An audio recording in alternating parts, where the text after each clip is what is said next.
नमस्कार.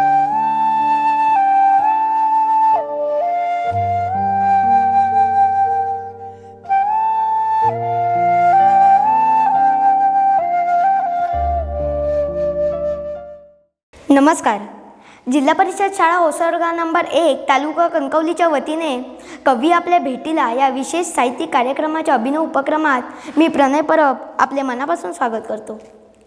मित्र हो, असं म्हणतात की जे न देखे रवी ते देखे कवी. आपल्या सामान्य माणसांच्या डोळ्यांना जे दिसू शकत नाही ते कवी आपल्या दूरदृष्टीने क्षितिजेच्या पलीकडचेही पाहू शकतो. तो आपल्या आजूबाजूला घडणाऱ्या घटनांचे विविध कंगोरे आपल्या प्रतिभावंत कल्पनाशक्तीने शब्दांच्या माध्यमातून अचूकपणे टिपत असतो. चला तर मग अशाच एका प्रतिभावंत आणि सुप्रसिद्ध कवीचा समग्र काव्यप्रवास आज आपण या विशेष मुलाखतीतून जाणून घेणार आहोत. आणि ते कवी आहेत माननीय श्री अजयजी कांडर. नमस्कार सर, मी सोनिया आंगणे. सर, आपण शालेय वयापासूनच लेखनाकडे वळलात.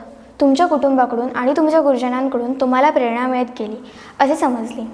पुढे लेखन क्षेत्रात तुम्ही कसे वळलात? अगदी सुरुवातीच्या काळाचा प्रवास तुमचा कसा गेला? त्यावेळी तुमचे बालपण कसे गेले हेही ऐकून घ्यायला आवडेल. नमस्कार. ओसरगावच्या या शाळेत मुलाखतीच्या माध्यमातून बोलताना मला खूप आनंद होत आहे. आपल्याकडे शिक्षणाचे बाजारीकरण झाले आहे आणि ग्रामीण भागातील पालकही आपल्या मुलांना इंग्रजी माध्यमातील शाळेकडे वळवत असताना जिल्हा परिषदेची एक शाळा उत्तम प्रकारे असं साहित्याचा कार्यक्रम आयोजित करते, त्याचा आनंद होत आहे. अर्थात यामागे या शाळेतील मुख्याध्यापक किशोर कदम सर, त्यांचे मार्गदर्शक असणारे केंद्रप्रमुख हरगुळकर सर आणि त्यांच्या सगळ्या सहशिक्षिका यांना मी मनापासून हा कार्यक्रम आयोजित केल्याबद्दल धन्यवाद देतो. त्याचबरोबर पालकांचं जर सहकार्य नसेल तर एखादी शाळा उत्तम प्रकारे कार्यक्रम आयोजित करू शकत नाही. यासाठी शाळा समितीचे अध्यक्ष असतील, राणे सर असतील, किंवा माजी विद्यार्थी संघटनेचे अध्यक्ष ॲडव्होकेट विलास परब सर असतील, त्यांचे सहकारी सगळे असतील, त्यांना मनापासून मी धन्यवाद देतो आणि असेच कार्यक्रम आयोजित करावेत. आणि या मुलाखतीच्याच प्रारंभी तुम्हाला एक गोष्ट सांगतो की एखादा शिक्षक, किशोर कदम सरांसारखा एखादा शिक्षक एखादा कार्यक्रम आयोजित करून थांबत नाही, तर वेगवेगळे उपक्रम राबवण्याचे प्रयत्न करत असतात. सकाळी जेव्हा मला त्यांचा फोन आला तेव्हा ते असे म्हणाले की मराठीतील प्रसिद्ध बालसाहित्यिक प्रशांत चव्हाण आहेत, तर त्यांची सगळी आता नवीन येणारं बाल परिसर कविता म्हणजे आजूबाजूचे हा जो सगळा परिसर आहे त्यांच्या संदर्भातली, परिसरातली, पर्यावरणासंदर्भातल्या ज्या कविता आहेत, एक पुस्तक आहे ते या मुलांना 19 का 20 मुलं आहेत आणि तुम्ही शिक्षक, केंद्रप्रमुख सगळ्यांना भेट देणार आहेत आणि त्याचा एक वितरणाचा कार्यक्रम आपण करूया असे ते म्हणाले. तर मला ही गोष्ट फार माझ्या मुलाखती एवढीच महत्त्वाची वाटते की गावाबद्दल, ज्या शाळेत आपण असतो त्या शाळेबद्दल, मुलांबद्दल आस्था जेव्हा असते त्याचवेळी ही गोष्ट घडते. आणि असा उपक्रमशील शिक्षक किंवा त्यांचे सगळे सहकारी मॅडम आहेत, अशी सगळी मंडळी या शाळेला लाभली आणि केंद्रप्रमुख हरकुळ सर त्यांना मार्गदर्शक लाभले. त्यामुळेच हा सगळा उत्कर्ष होत आहे. विद्यार्थिनींनी एक खूप चांगला प्रश्न सुरुवातीलाच विचारला, कारण कोणत्याही कलेमध्ये संस्कार ही गोष्ट महत्त्वाची असते. जसे संस्कार होतात तशी मुलं घडत असतात. पण माझ्या कवितेच्या वाटचालीमध्ये कवितेचे संस्कार किंवा साहित्याचे संस्कार असे काही झालेले नाहीत, कारण मी या मुलांसारखाच खेडेगावातील बावशी म्हणून एक छोटं खेडेगाव आहे, 40 घरांचं गाव आहे आणि 400-450 लोकवस्ती आहे आणि शेती हाच प्रमुख व्यवसाय. त्यामुळे तिथे काही वृत्तपत्र तेव्हाही येत नव्हतं, आताही येत नाही आणि साहित्यिक परंपरा गावातही पुऱ्या नव्हती आणि आमच्या कुटुंबातही नव्हती. परंतु भजन नावाची जी काही कला आहे आपल्याकडे, त्या भजनाचे संस्कार मला झाले आणि त्या भजनाच्या संस्कारातून मी कविता लिहायला लागलो असं मला आता आठवतं.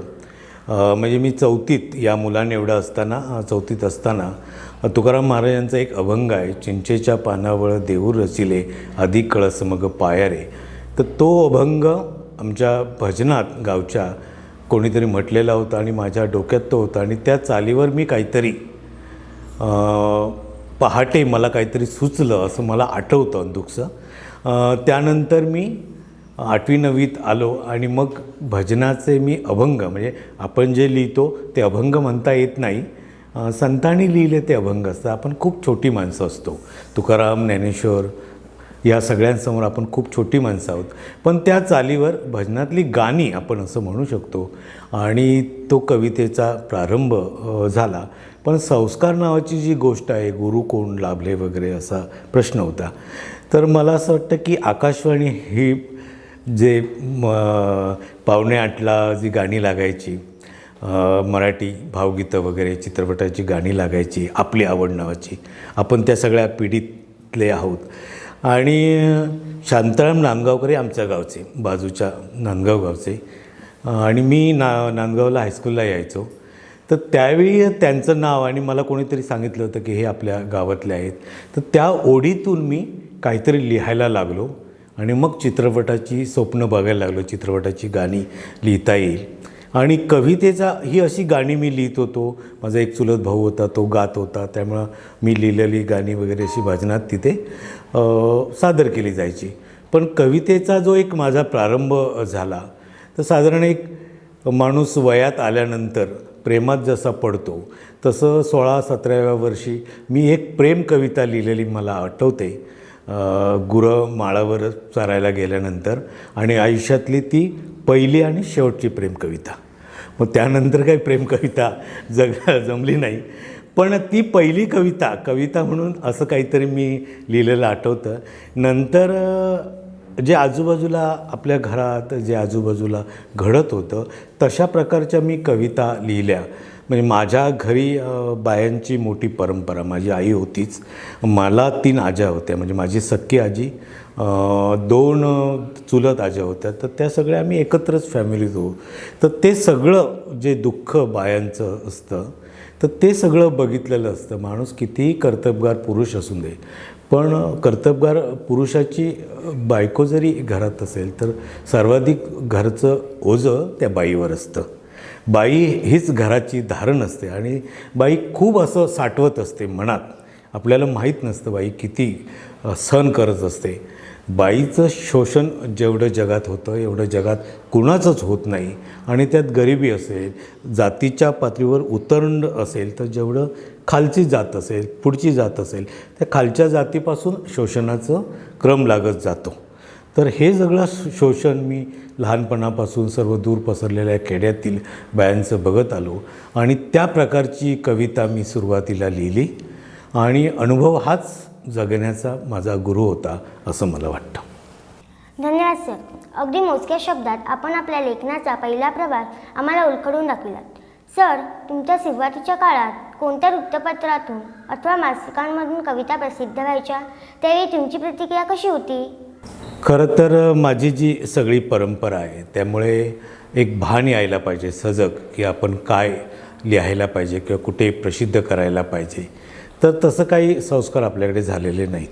पण माझा भाऊ माझ्या पुढचा कणकवली कॉलेजला यायचा आणि तो आमच्या गावातनं पहिला कॉलेज करणारा संजय नावाचा. तर त्याने मला सांगितलं 89-90ला की ते एक सिंधुदुर्ग समाचार पेपर आहे आणि त्या पेपरमध्ये त्या कविता तुला छापता येतील. म्हणून मी कविता तिथे घेऊन गेलो होतो.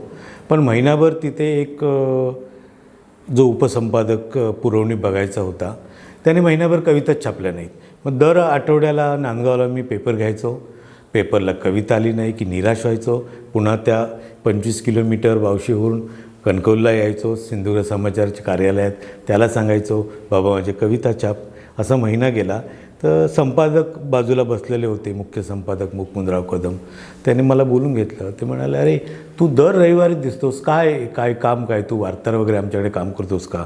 तर मी म्हटलं नाही सर, माझ्या कविता छापल्या जात नाही. तर तो म्हणाला, ते सर म्हणाले, कदम सर, की कविता लिहिणं हे काही चांगलं लक्षण नाही आहे. हां तू कविता वगैरे लिही, तुला प्रसिद्धी आम्ही देऊ, पण त्याच्या मोबदल्यात जर तू 4 बातम्या पाठवलंस तर तुला 100 रुपये महिन्याला आम्ही देऊ. आणि त्यावेळी 89-90ला 100 रुपये म्हणजे मोठी गोष्ट. पण मला त्या 100 रुपयाची किंमत नव्हती. मला किंमत होती कविता माझी छापली जाईल, एक कविता छापली जाईल आणि माझ्या बातम्या मग देतील. बातम्यांचं मला महत्त्व नव्हतं, पण मग मी बातम्या पाठवायला लागलो, एस टीवर द्यायला लागलो आणि माझ्या कविता छापून यायला लागल्यात. पहिली जेव्हा कविता आली त्या रविवारी आमच्याकडे आठवडा रविवारी नांदगावचा बाजार असतो, तो पेपर मी असा हातात धरायचो आणि हॉटेलमध्ये बसायचो जेणेकरून माझं नाव कोणीतरी वाचावं आणि खूप मोठं आपण झाल्यासारखं आणि जग आपल्याला ओळखतात वगैरे असं वाटायचं. आणि मग हळूहळू लक्षात आलं जग वगैरे काय ओळखत नसतात, हे स्वतःचीच एक हौस भागवायची असते आणि हे सगळं प्राथमिक लक्ष नसतं. ह्या सगळ्या पलीकडे कवितेचं जग असतं, चित्रपटाची गाणी असतात, त्या सगळ्या पलीकडे जग असतं.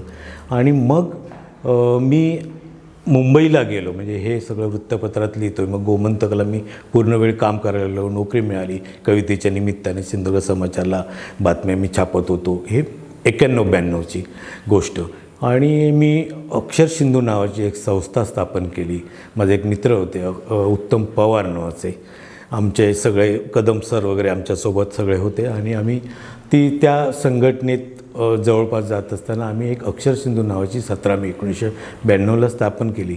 आणि हे जे मी सगळं करत होतो कलेच्या माध्यमातून आयुष्य समृद्ध होणं जे असतं ते जे मी करत होतो ते माझ्या काकांना वाटलं. माझे वडील शेतकरी, मग काकांना वाटलं की हे सगळं काही मुणगेपणाचं लक्षण आहे मुलाचं, आपल्या घरचं, हा काही धड नाही, पोट भरणार नाही.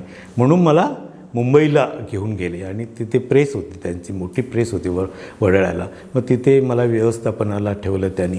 तर माझा हाच उद्योग. काका बाहेर गेले की 3 वाजता नोकरीवरनं पळायचं आणि संगीतकार अनिल मोहिले, देवदत्त साबळेंची गाणी तुम्हाला माहीत असतील, खूप गाजलेली गाणी आहेत त्यांची, लोकगीतातली गाणी आहेत.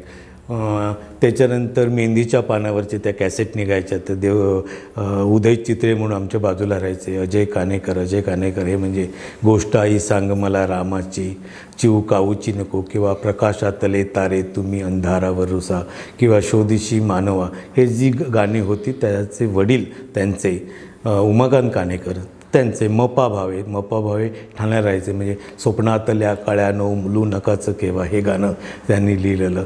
तर ह्या सगळ्या गायक संगीतकार आणि ह्या सगळ्यांकडे गीतकारांकडे मी जायचं. प्रवीण दवणे त्यावेळी आमचा आत्ताचा मित्र, त्यावेळी डोंबिवलीला राहायचा, ह्या सगळ्यांकडे मी जायचो आणि माझा हाच उद्योग होता की कविता त्यांच्याकडे द्यायची, म्हणजे गाण्या स्वरूपातली.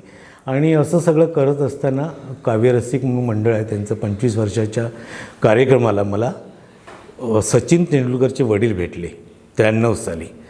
रमेश तेंडुलकर ते मराठीतले मोठे कवी, आणि तिथे नारायण सुर्वे होते, दबा धामनसकर होते, शंकर वैद्य होते, मंगेश पाडगावकर होते, खूप वसंत आबाजी रहाके, यातली काही नावं, मंगेश पाडगावकर तुम्हाला नाव माहीत असेल, किंवा नारायण सुर्वे, बाकीची वसंत आबाजी रहाके वगैरे नाव माहीत नसतील. हे सगळे दिग्गज त्यावेळेचे कवी होते. आणि मी भीत रमेश तेंडुलकरांना माझी ही कवितेची वही दाखवली. तर त्यातलं व्याकरण चुकीचं माझं बघून, मालवणी शब्द बघून ते म्हणाले तू कोकणातला आहेस का? तर मी म्हटलं हो सर, तुम्हाला कसं कळलं? तर नाही, हे तू ज्या बोलण्याचे उच्चार मालवणी पद्धतीने येतात. तर मग आमचा एक मित्र विद्यार्थी आहे वसंत सावंत, आणि वसंत सावंत हे मोठे मराठीतले कवी, तर त्यांना तू जाऊन भेट आणि हे चित्रपटाचं वगैरे काही वेळ डोक्यात आहे ते घेऊ नकोस, तू उत्तम मराठीतला कवी होशील ही वेगळी जाणीव दिसते. तर मला ती जाणीव सचिन तेंडुलकरच्या वडिलांनी, सचिन तेंडुलकर तेव्हा नुकता नाव आलेला होता आणि 28 कोटीचं त्यांनी करार केलेला होता, मला आठवतं चांगलं, जाहिरातीचं. पण मोठी माणसं मोठी का असतात हे तुम्हाला सांगतो.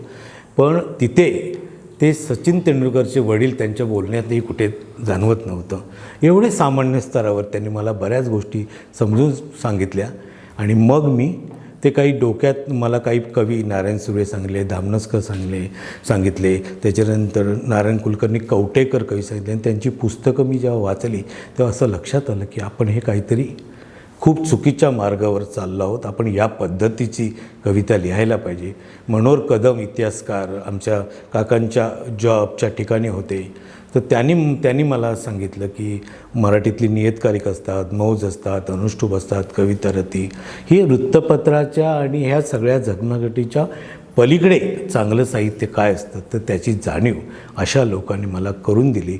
मग वसंत सावंतांना येऊन भेटलो, इथे संमेलन सावंतवाडीला व्हायचे. मग आमचे मित्र भेटले, प्रवीण वांदेकर, गोविंद काजेरकर, वीरधर परब, आणि आमचा असा एक समकालीन मित्रांचा गट तयार झाला. आणि मग त्या सगळ्या लोकांबरोबर महाराष्ट्रात फिरताना अशी एक जाणीव झाली की छोट्या पातळीवर छोट्या करून गोष्टी घेतल्या तर आपली प्रचंड एनर्जी खर्च होते. आणि मी वृत्तपत्रात कामच करतो. नंतर मी 96ला पुढारीला लागलो, 2000ला तरुण भारतला लागलो, आत्तापर्यंत मी 20 वर्ष तरुण भारतला होतो. तर ते माध्यम हातात होतं. पण नंतर एक जाणीव झाली की अशा बातम्या येणं हे खोटं जग आहे. म्हणजे बातम्या येणं वाईट नाही, पण ती जी मानसिकता असते बातम्या येणं, ते बातमींचं म्हणजे सिंधुदुर्ग समाचारला आलं कविता आणि मग मी मोठा झालो असं जे वाटलं, ते असं सगळं मी छोटाच आपण राहायला पाहिजे आयुष्यात. माणूस म्हणूनच चांगलं जगायला पाहिजे. कवी म्हणून खूप मोठं होऊ, पण आधी माणूस म्हणून चांगले नसू तर कवितेचं काही अर्थ नाही. तर मी तुमच्यावर असताना, तुमच्याशी बोलताना मी तुमचा काका वाटायला पाहिजे. मी जर कवी वाटलो तर माझ्यात काहीतरी कवी म्हणून प्रॉब्लेम आहे असं समजायला हरकत नाही. तर ते सामान्य स्तरावर राहायला पाहिजे. हे संस्कार त्यावेळी, नंतर सुरुवातीला नाही, पण ते रमेश तेंडुलकर असतील, मनोहर कदम असतील किंवा राजन गवस नंतर भेटले, ज्यांचा जोगवा चित्रपट निघाला त्यांच्या कादंबरीवर, तुम्हाला माहीत असेल. रंगनाथ पठारे भारतीय साहित्य अकादमीचे अध्यक्ष आहेत आत्ता मराठीचे.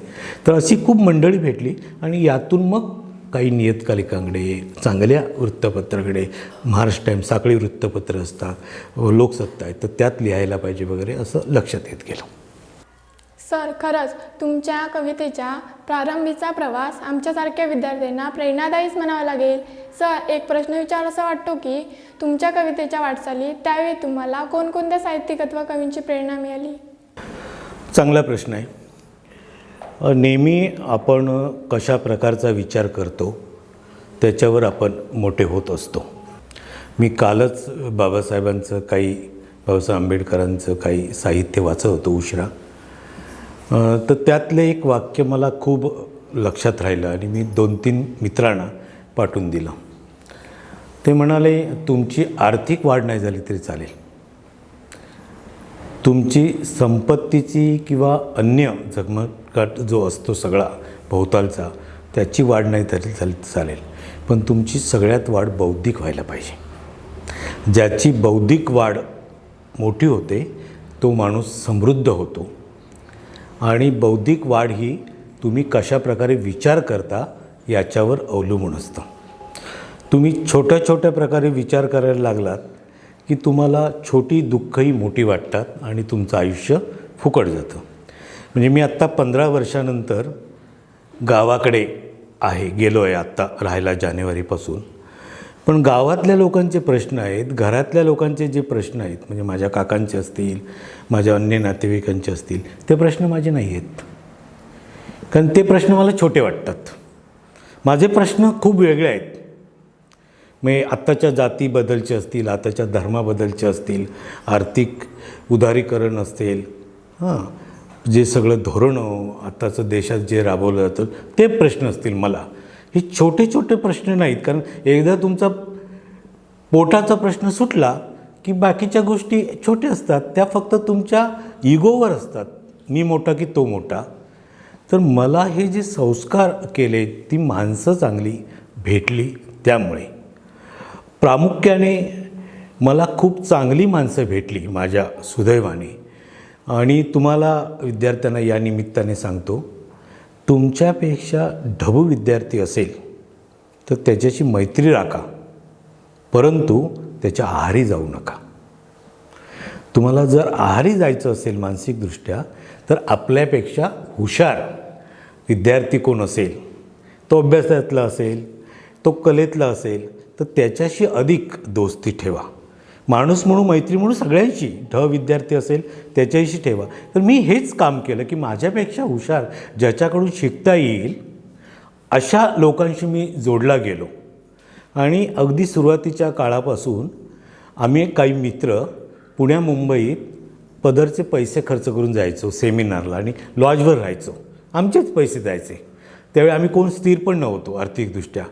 पण वरचा जो स्तर असतो, ज्या कलेत आपण काम करत असतो, साहित्यातला, मी आता कवी आहे, तर साहित्यातला स्तर वरचा जो होता त्यांच्याशी मी जोडला गेलो आणि असंख्य मी आता नावं सांगत नाही, तर असंख्य लोकांचे या पद्धतीचे संस्कार माझ्यावर झाले. आणि अनेक लोक, म्हणजे आत्ता जसं मी सांगितलं की राजन गवस असतील, रंगनाथ पटारे असतील, रमेश तेंडुलकर असतील, अशी माणसांनी या पद्धतीची माणसं, किंवा भालचंद्र नेमाडे ज्यांना आत्ता ज्ञानपीठ पुरस्कार जो आपल्याकडे शेवटचा ज्ञानपीठ पुरस्कार जो आपल्याकडे मिळाला, भालचंद्र नेमाडे राष्ट्रीय लेवलचा जो या देशातला सर्वोच्च साहित्य पुरस्कार त्यांना मिळाला, असे लोक मोठे असतील, तर सगळ्यांशी मी जोडला गेलो. पण एकच उद्देश होता की ही सगळी माणसं आपल्यापेक्षा हुशार आहेत का, आपल्यापेक्षा गुणवत्ता आहे का, त्यांच्याकडनं काहीतरी शिकता येईल का. तर यातलं सांगायचं काय, तर माझ्यातला जो इगो असेल, मी कोणतरी आहे, तो माझ्यातला गळून पडला. आणि ते जे असतं, आपण कोण नसतो, आपण सामान्य स्तरातली माणसं असतो आणि ज्यांचं शोषण होतं त्या वर्गाबद्दलची आस्था आणि त्या वर्गाला जोडून घेणे, हेच संस्कार झाले आणि याच वर्गाला जोडणारी माणसं मला भेटत गेली. सर, तुम्ही खूप भाग्यवंत आहात. अनेक प्रतिभावंत कवींचा सहवास आणि मार्गदर्शन तुम्हाला मिळाले. त्यातूनच तुमचे व्यक्तिमत्व घडले असे समजले.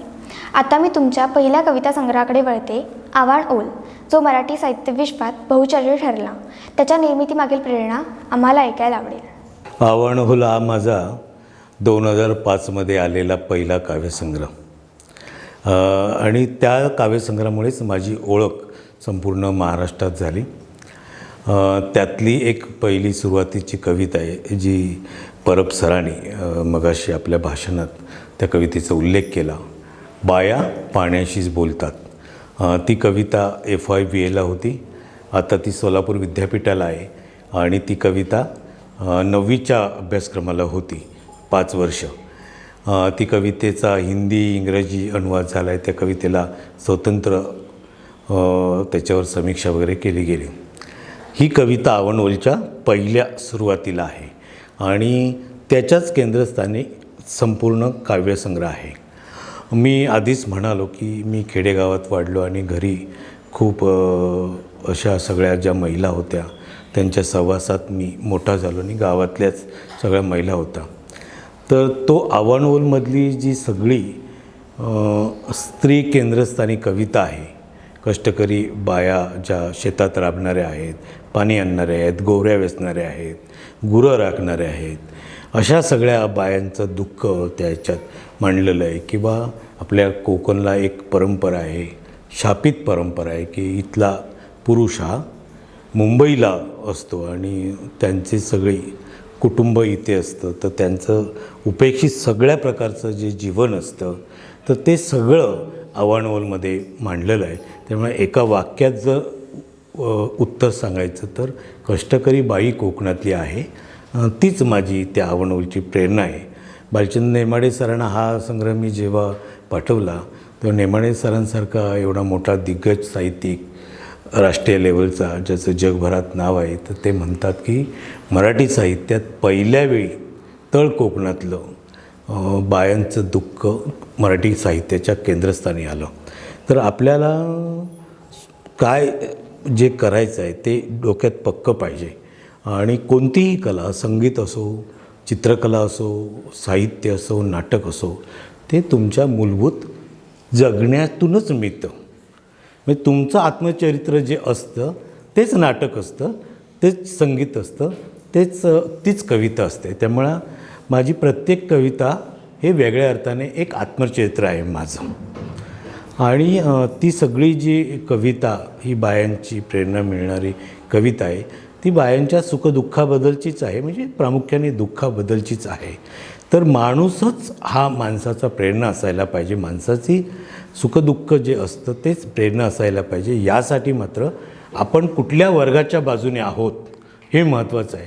श्रीमंत वर्ग आहे, बाई आहे, कुटुंब आहे, त्या वर्गाच्या बाजूने आपण आहोत की तळातले कष्ट करणाऱ्या ज्या बायका आहेत आपल्या आजूबाजूला त्यांच्याबद्दलची आस्था मनात आहे. जी आस्था आपल्या मनात असते त्यानुसार आपण लिहित असतो. तर ही कष्टकरी खेड्यातली बाई आहे, तीच माझ्या आवडमधल्या कवितेची प्रेरणा होती. सर, तुम्ही किती समर्पक शब्दात आव्हान नऊल या कविता संग्रहामागच्या प्रेरणा व्यक्त केल्यात. तुम्ही ज्या परिसरात राहत होता तिथली माणसे, विशेष बाया माणसांच्या दुःखांना वाचा फोडतील. तुमच्या कविता संग्रहातील बाया पाण्याशी बोलतात ही कविता आम्हाला तुमच्याकडून नक्कीच ऐकायला आवडेल. बाया पाण्याशीच बोलतात ही जी कविता आहे, खरं तर आमचा जो बावशी गाव आहे तो 40 घरांचा त्यावेळी गाव असला तरी 14 विहिरी गावात होत्या. पण गावात पाण्याचा शुकशुकाट. मार्च, एप्रिल, मे हे तिन्ही महिने पाण्याची प्रचंड टंचाई असायची. त्यामुळे 2-2 किलोमीटर लांब दूर जाऊन आम्ही पाणी गोळा करायचो. म्हणजे मी स्वतः ते पाणी भरलेलं आहे. आणि एक डुंगली म्हणजे डोंगराचा छोटा भाग असा आमच्या नांदगावच्या दिशेने आहे. तर तिथे एक छोटा झरा असायचा आणि त्या झऱ्यावर रात्र अपरात्री संपूर्ण पाणी भरण्यासाठी प्रयत्न केले जायचे. तर त्यावेळेचं ते चित्र माझ्या डोक्यात होतं. तर ते नंतर मला ह्या कवितेच्या माध्यमातून सुचलं. आणि जगातली कोणतीही बाई असू दे तर तिचं पाण्याशी नातं असतं, कधी घागरीतल्या पाण्याशी, कधी डोळ्यातल्या पाण्याशी. पण बाई आणि पाणी याचं पक्क नातं असतं. त्यामुळे त्या सगळ्यातून ही बाया पाण्याशीच बोलतात ही कविता मला सुचली. आणि कविता कधीही सुचते तुम्हाला. मी मुंबईला श्रावण महिन्यात प्रचंड पाऊस कोसळत होता आणि डोंबिवली टू व्हिटी आकाशवाणीवर मी जात होतो मुंबईच्या. आणि श्रावण महिन्यात पाऊस भरपूर कोसळत असताना पहिली कवितेची ओळ सुचली, बाया पाण्याशीच बोलतात. म्हणजे पाणी टंचाईचे दिवस ह्या कवितेत आहेत. आणि सुचते कधी तर पाऊस कोसळताना. तर कविता अशी कधीही सुचू शकते. मंगेश पाडगावकर तुम्हाला माहीत असतील, त्यांची एक श्रावणात घननिळा बरसला रेशीम धारा अशी गाजलेली कविता आहे. आणि श्रीनिवास खळे यांनी त्याची चाल दिलेली आहे आणि लता दिदीनी ती गायलेली आहे. तर मेमध्ये एका स्टुडिओत रेकॉर्डिंगसाठी दादरहून श्रीनिवास खळे सर आणि मंगेश पाडगावकर व्हिटीच्या दिशेने जात होते. हे पाडगावकरांनी मला सांगितलेली गोष्ट. 83व्या साली मी ज्या पेपरमध्ये काम करत होतो त्या पेपरसाठी त्या संपादकांनी मला मुलाखत घ्यायला त्यांच्या वाढदिवसाला चुनाभट्टीला पाठवलं. त्यावेळी त्यांनी सांगितलेला हा मुलाखतीतला किस्सा आहे. तर पाडगावकर खळे साहेबांपेक्षा जरा तरुण, त्यामुळे त्या गर्दीत पाडगावकर उभे होते आणि खळेसाहेब बाजूला बसले होते. आणि प्रचंड मेमध्ये आत्ता जेवढं गरम होते त्याच्यापेक्षाही गरम होत होतं. आणि ते म्हणाले खळेसाहेबांना, अरे तुझ्याकडे काही कागदाचं चिटकूर वगैरे असेल तर बघ, मला कविता सुचते. आणि ती कागदाचं चिटकूर त्या भर उन्हाळ्याचे दिवस असताना त्यांनी पहिली ओळ लिहिली, श्रावणात घननिळा बरसला रिमझिम रेशीम धारा. आणि ते पूर्ण येईपर्यंत व्हिटीला येईपर्यंत बरेचसे पूर्ण केले. नंतर त्याच्यावर संस्कार केले. तर कविता कधीही सुचते. मुळात कवी हाच गोंधळाची स्थिती असणारा माणूस आहे. तर तो काय करेल कधी त्याचं काही सांगता येत नाही. तर तो वास्तवाचं भान नसतं. पूर्वीच्या कवींना तर नसायचं. आणि कवी बहुसंख्य स्वतःच्याच प्रेमात असतात. तर त्या कवींचं काही खरं नसतं. त्यांना काही सुचेल कधी. तर अशी ती कविता मला डोंबिवलीच्या तिथे मला सुचलेली आता आठवते. आणि मग गावाकडे आल्यानंतर मी ती कविता पूर्ण वगैरे केली. तर ही जी कविता आहे तर ह्या कवितेबद्दलची खूप चर्चा आली. या कवितेबद्दल स्वतंत्र लिहिलं गेलं वगैरे असं सांगतो. पण मराठीतला मी एकमेव कवी असा आहे की ज्याला स्वतःची एकही कविता पाठ नाही. त्यामुळं ही कविता मी किती वेळा म्हटली असेल, 20 वर्ष झाली. 2003मध्ये ती मौजमध्ये आली, 3-4मध्ये मौजमध्ये आली. तरी आता 20 वर्ष होत आली आहे. हा हे 22 आहे. तरीही 100-200 वेळा तरी मी म्हटली असेल. पण त्यातली एकही ओळ पाठ नाही. म्हणून मी गुगलवर शोधून आता तुमच्यासाठी सादर करतो. कवितेचं शीर्षक आहे बाया पाण्याशीच बोलतात. एक घागर भरत नाही दुसरी रिकामीच, तरी रांगाच रांगा जातात वाढत. बाया झऱ्यापाशीच उभ्या आटत चाललेल्या धारेसारख्या तुटक बोलत. एक घागर भरत नाही दुसरी रिकामीच, तरी रांगाच रांगा जातात वाढत. बाया झऱ्यापाशीच उभ्या आटत चाललेल्या धारेसारख्या तुटक बोलत. डुंगलीतील झरा वाचू पाहतोय जीव, डुंगलीतील झरा वाचू पाहतोय जीव, तिथे सर्वांचे प्राण तहानलेले, तिथे सर्वांचे प्राण तहानलेले. चढणीचा घाट चढून उतरून बायांच्या पायात गोळे आणि डोळे ओले. चढणीचा घाट चढून उतरून बायांच्या पायात गोळे आणि डोळे ओले. सुकून जावा कोंब तसा वाळून गेला जीव, सोसून उन्हाच्या झळा. सुकून जावा कोंब तसा वाळून गेला जीव, सोसून उन्हाच्या झळा. थेंबा थेंबानेच पाणी त्या करू पाहतात आपापल्यापाशी गोळा. थेंबा थेंबानेच पाणी त्या करू पाहतात आपापल्यापाशी गोळा. किती वाढत जातो उन्हाळा झऱ्यावरच पहारा ठेवताना, किती वाढत जातो उन्हाळा झऱ्यावरच पहारा ठेवताना. दिवस रात्र बाया पाण्याशीच बोलतात, दिवस रात्र बाया पाण्याशीच बोलतात. झरा मुका होत जाताना, झरा मुका होत जाताना, झरा मुका होत जाताना.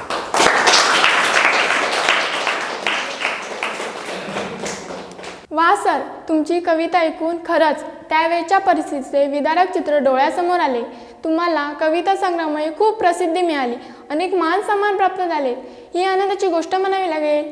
सर, पुढे आता तुम्ही कवितेचा प्रवास प्रसिद्धीच्या शिखरापर्यंत पोहोचताना तुमच्या मनात दीर्घ कवितेचा विचार कधी डोकावला? दीर्घ कवितेची सध्या 2 पुस्तकं माझी प्रसिद्ध झाली आहेत, म्हणजे काव्यसंग्रह.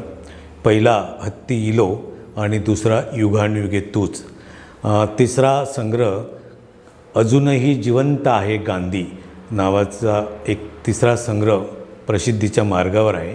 आणि चौथा संग्रह मी आत्ता लिहित आहे, मी मृत्यूच्या शय्येवर झोपलो आहे केव्हापासून. दीर्घ कवितेकडे वळण्याची कारणं वेगवेगळी आहेत. जसं आता छंदोबद्ध कविता होती, म्हणजे आपल्याला शालेय अभ्यासक्रमामध्ये गवत फुला रे गवत फुला अशी एक कविता होती, किंवा अगिन गाडी नावाची एक कविता होती. ती लयीत आपण म्हणायचो. गुरुजींनी मगाशी भाषणात जे सांगितलं की पुस्तक उघडण्यापूर्वीच कविता पाठ असायची आणि त्या कवितेकडे जाण्यापूर्वी कविता म्हणून पूर्ण व्हायची, म्हणजे अशी एक लयीत कविता असायची. पण आता जगण्यातच लय आपल्या उरली नाही. एवढा संघर्ष शतखंडित आपण जगतो, म्हणजे आत्ताचं जगणं पुन्हा मी माझ्या घरी जाईपर्यंत बदलेल. तर त्यामुळे असं पटकन काही त्या पद्धतीचं लिहिता येत नाही. त्यामुळे काळाबरोबर साहित्याचे लिहिण्याचे प्रकारही बदलतात. आणि 1990 नंतर या देशातलं समाजवादी जे राजकारण होतं ते संपूर्ण भगवे राजकारण, म्हणजे जात आणि धर्माच्या पातळीवर सुरुवात झाली.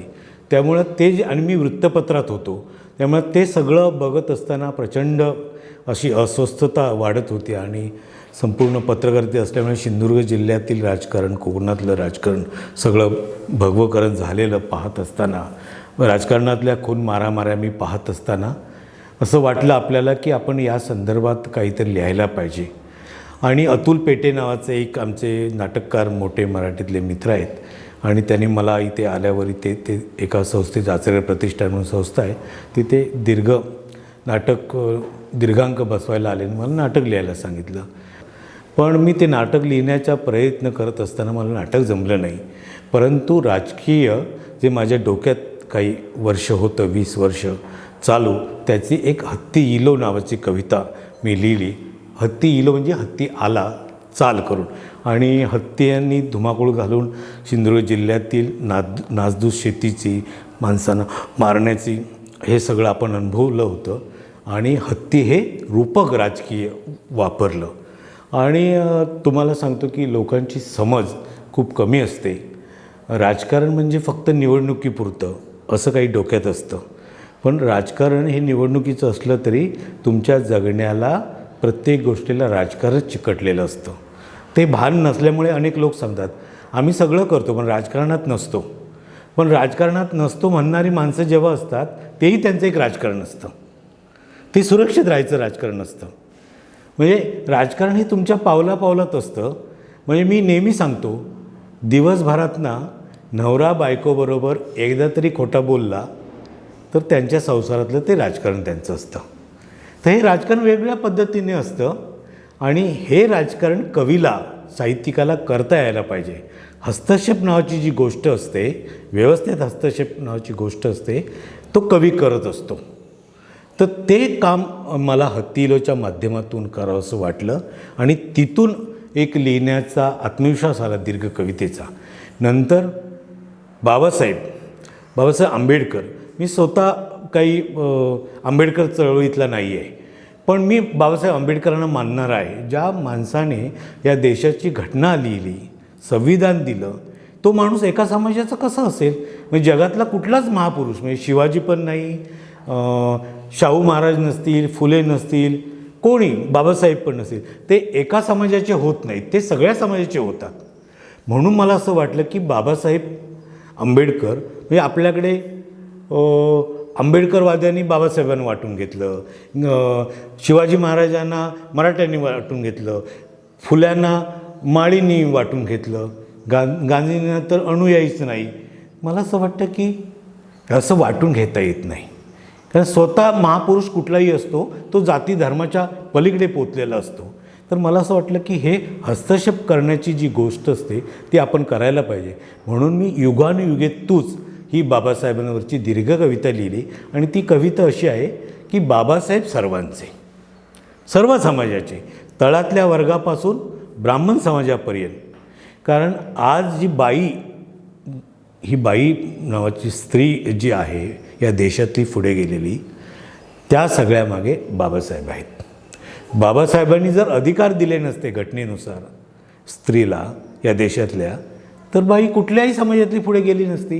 पण माहीतच नाही ना, कारण आपण वाचत नाही.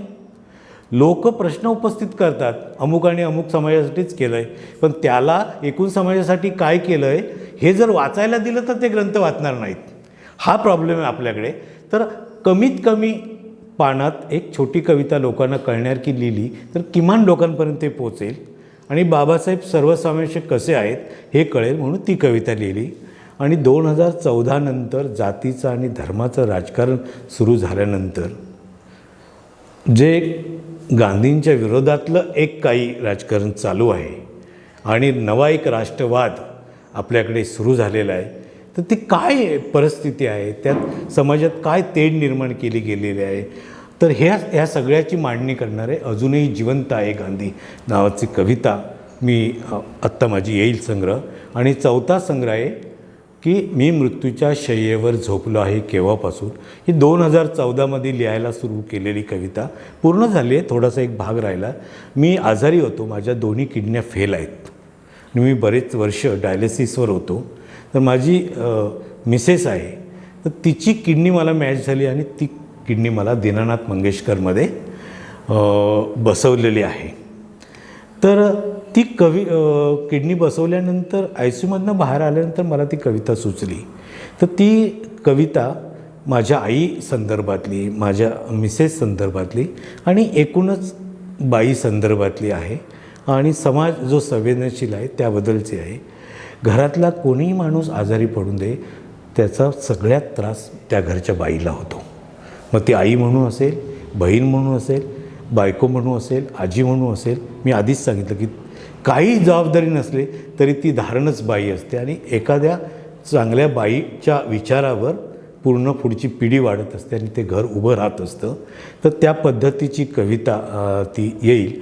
कारण किडनी देणं एक पूर्ण बाई पूर्ण धनदकट आहे आणि तिचा एक पार्ट काढून आपल्या नवऱ्याला देते. आपल्या कणकवलीत उदाहरणं आहेत बरीच की मिसेसची किडनी मॅच होत असताना ती देऊ शकली नाही, कारण नाही म्हणाली माझं आयुष्य फुकट जाईल. पण माझी सुदैवाने माझी मिसेस एवढ्या मोठ्या मनाची की तिने मॅच होते म्हटल्यावर लगेच तिने कुठलंही काही हे केलं नाही. परमिशन लागते, कोर्टात जावं लागतं. पुणे कोर्टात आम्ही 2-4 वेळा गेलो, कारण दीनानाथ मंगेशकरला ते हॉस्पिटलला हे झालं होतं. मग माझ्या सासऱ्यानी, माझी सासू, माझी मेवणी, माझे साडू ह्या सगळ्यांनी कोर्टात येऊन आमची परमिशन आहे म्हणून दिलं, की ही चांगली माणसं आपल्या कुटुंबात मिळणं हे गरजेचं असतं. तर एकाच्या आजारपणात समाज एकूण घर आणि एकूण परिवार कसा भरडला जातो, काय होतं नेमकं पुऱ्या परिवाराचं, असं चित्र मांडणारी ती 4थी कविता माझा संग्रह येईल. अशा पद्धतीचं जगणं मी दीर्घ कवितेत मांडलेलं आहे. शतखंडित जगणं आहे. मगाशी म्हणालो की जे लगेच बदलतं ते छोट्या कवितेत मांडता येत नाही, ते मग आपल्याला दीर्घ कवितेत मांडावं लागतं. सर, तुम्ही म्हणजे इथल्या समाजाचे एक प्रतिनिधी रूप आहात. हे कळत असताना तुम्ही इथल्या सामाजिक चळवळींमध्ये योगदान देत राहिलात. इथल्या नवोदित लेखक व कवींसाठी तुम्ही आव्हान उल्क प्रतिष्ठानची स्थापना कशी केली? माझा दुसरा प्रश्न असा आहे की सर, युगानयुगे तूच या कवितेसंग्रहाचे विविध पैलू आम्हाला समजले. एका कवितेसंग्रहाची विविध रूपे आमच्यासमोर आहेत. नाट्य रूपात, कवितेंचे अभिवाचन यांमध्ये घेतलेला सहभाग याच्याविषयी काही सांगाल का? दोन्ही प्रश्न शेवटचे छान विचारले. युगानुयुगे तूच या संग्रहाला खूप चांगला प्रतिसाद मिळाला. युगानुयुगे तूच हे पुस्तक येण्याच्या दरम्याने महाराष्ट्र टाईमच्या संवाद रविवारच्या पुरवणीमध्ये हा संग्रह मी का लिहितो आहे असा एक लेख लिहिला होता बाबासाहेब सर्वांचे, आणि त्या कवितेतला शेवटचा पीस प्रसिद्ध झाला होता. तो सगळा भाग प्रसिद्ध झाल्यानंतर महाराष्ट्रातून खूप प्रतिसाद मिळाला आणि रविवारी हा लेख आला आणि मंगळवारी रात्री 10 वाजता संदेश भंडारे लोकवाङ्मय गृहाचे प्रकाशक, त्यावेळेचे मोठे आंतरराष्ट्रीय कीर्तीचे छायाचित्रकार आहेत, तर त्यांचा फोन आला आणि ते म्हणाले की अजय, महाराष्ट्र टाईममध्ये जो लेख आला आहे त्या पार्श्वभूमीवर 500 पुस्तकांची आवृत्ती आधीच बुक झाली 3 दिवसात, आणि हा मराठीतील इतिहास आहे की प्रिंटिंगला पुस्तक जाण्यापूर्वीच पुस्तक विक्रीला गेलं. मग त्यानंतर त्यांनी 6 डिसेंबरला तारीख टाकून पहिली आवृत्ती काढली, एकाच वेळी छपाई केली, आणि दुसरी आवृत्ती 7 डिसेंबर टाकून, आणि दुसरी आवृत्ती लगेच गेली, आणि मग तिसरी आवृत्ती, असे एका वर्षभरात 3 आवृत्त्या काढल्या. या संग्रहाचं जालन्याला संजय लकडे नावाचे आमचे रंगकर्मी मित्र आहेत, त्यांनी जाहीर अभिवाचन केलं. या संग्रहावर सावंतवाडीला नंतर तो परिसंवाद होऊ शकला नाही, कारण त्या वक्त्यांचा सहभाग असणाऱ्या वक्त्यांचे भाऊ त्या दिवशी निधन झालं. पण अंकुश कदम नावाचे आमचे मित्र आहेत, राजन गवसांच्या अध्यक्षतेखाली एक परिसंवाद एका दिवसाचा मोठा आयोजित केला होता, आणि दूरदर्शनला गेल्या वर्षी 14 एप्रिलला याचं नाटक सादर झालं. मुंबईच्या दूरदर्शनच्या स्टुडिओमध्ये ते नाटक रेकॉर्ड केलं गेलं. उमा दीक्षित नावाच्या निर्मात्या आहेत, तर माझ्या ओळखीच्या नाहीत, पण आम्ही कणकवलीत जो प्रयोग आचरेकर प्रतिष्ठानला त्याचा प्रयोग इथे पहिला ठेवला होता, त्याची एक माहिती फेसबुकला टाकली होती. तर ती माहिती वाचून संपर्क केला आणि तो म्हणाला आम्हाला 14 एप्रिलच्या निमित्तानं हा प्रयोग करायचा आहे दूरदर्शनला, आणि तो प्रयोग केला. आता हा संग्रह हिंदीत येतो आहे. मराठवाडा बाबासाहेब आंबेडकर मराठवाडा विद्यापीठाचे हिंदी विभाग प्रमुख जे सुधाकर शेंडगे सर आहेत, त्यांनी हा हिंदीत अनुवादित केला आहे, आणि आता थोड्या दिवसात तो हिंदीत प्रकाशित होईल. तर या प्रकारे खूप चांगला प्रतिसाद मिळाला. मला असं वाटतं की लोकांना आवडेल असं लिहिण्यापेक्षा लोकांचे काय प्रॉब्लेम आहेत त्याच्याबद्दल लिहिलं तर अधिक चांगलं पोचतं आणि ते दीर्घकाळ लोकांच्या लक्षात राहतं. तर मी बाबासाहेबांची ही कविता याच प्रकारे लिहिली की बाबासाहेब हे फक्त एका जातीचे, एका समाजाचे होऊ शकत नाही, ते सर्वांचे आहेत, आणि ते सर्वांचे असताना ते भारताचे एक विचारवंत आहेत, आंतरराष्ट्रीय कीर्तीचे विचारवंत आहेत. हा सगळा संदेश दिलेला आहे. त्यामुळे ती कविता सगळ्या प्रकारच्या लोकांना आवडली. 100 पुस्तकं, 50 पुस्तकं खरेदी केली गेली. म्हणजे मला सांगायला आनंद होईल आपल्या किशोर कदम सरांनी 2 वेळा त्याची 25 पुस्तकं म्हणजे 50 पुस्तकं त्यांनी एकट्याने खरेदी केली. सिंधुदुर्ग जिल्ह्यात 350 पुस्तकं खरेदी केली गेली. तर ह्या प्रकारे ते संग्रह चांगल्या प्रकारे पोहोचला. आणि दुसऱ्या प्रश्नाचं उत्तर एक सोपं मी सांगतो. ज्या नवीन कवींना लिहायचं आहे त्यांनी लोकल मेंटॅलिटीतनं बाहेर पडायला पाहिजे. म्हणजे आपली वृत्तपत्रात बातमी आली तर आपण मोठे झालो ही भावना त्यांच्यातली संपायला पाहिजे. पारितोषिक काहीतरी मिळालं स्पर्धेतलं आणि मग मोठे कवी झालो तर हे सगळं संपायला पाहिजे. आणि आपल्याला काय लिहायला पाहिजे ते स्पष्ट डोक्यात असायला पाहिजे. आणि आजूबाजूच्या कुठल्या गोष्टीचा स्पर्धात्मक तुम्हाला त्रास व्हायला लागला तर लोक संपत नाहीत, आपणच संपून जातो. जगातलं जे जे नितांत सुंदर आहे त्या सगळ्याचा आदर असायला पाहिजे. म्हणजे माझ्या सिंधुदुर्ग जिल्ह्यातलं कोण माणूस चांगला लिहित असेल माझ्याबरोबरचा, माझ्या नंतरच्या पिढीतला, तर मला आनंद होतो. मी त्याच्यासाठी प्रयत्न करतो. म्हणजे असं कोण करणार नाही तर आपल्याच बरोबरच्या कवीला दुसरं काही देण्यासाठी पण प्रयत्न करणार नाही. पण मला आनंद होतो. आम्ही संस्था स्थापन केली त्यासाठी, आवणवल नावाची. आता समाज साहित्य आवणवलमध्ये कदम सर पण आमच्यासोबत आहेत आत्ता अलीकडल्या 5-6 वर्षामध्ये. समाज साहित्य संघटना नावाची आम्ही संस्था स्थापन केली. लोकांसाठी पण करायला पाहिजे. आणि एक शेवटचं मी सांगतो, जगात आपल्यापुरतं काहीच नसतं, आपलं असतं तेही जगाचं असतं. ही भावना असेल म्हणजे आपण कबीराकडे जाण्याची, कबीर असंच सांगतो ना की हे सगळं जे आहे ते सगळं जगाचं आहे आणि जे सगळं जगाचं आहे ते सगळं आपलं आहे. ही भावना जेव्हा असेल, बुद्ध हेच सांगतो आपल्याला, तर आपल्याकडे बुद्धाकडे जायला पाहिजे. आपल्यात बुद्ध वसवायला पाहिजे. म्हणजे बुद्ध आपण होऊ शकत नाही, कधीच होऊ शकत नाही, पण बुद्ध विचाराकडे जायला पाहिजे, कबीराकडे जायला पाहिजे, गांधीजींकडे जायला पाहिजे, आंबेडकरांकडे जायला पाहिजे, शाहूंकडे जायला पाहिजे, फुल्यांकडे जायला पाहिजे. जे जे सगळे आपले आदर्श आहेत त्या आदर्श व्यक्तीकडे जायला पाहिजे. असं गेलं की आपल्यात नम्रता येते. नम्रता आली की आपण मोठं व्हायला वेळ लागत नाही. कारण मोठं होण्याची भावना म्हणजेच आपण नम्र असणे होय. धन्यवाद सर. आपण आपला बहुमोल वेळ देऊन उपस्थित राहिलात, आमच्याशी सुसंवाद साधला त्याबद्दल त्रिवार धन्यवाद. धन्यवाद. धन्यवाद.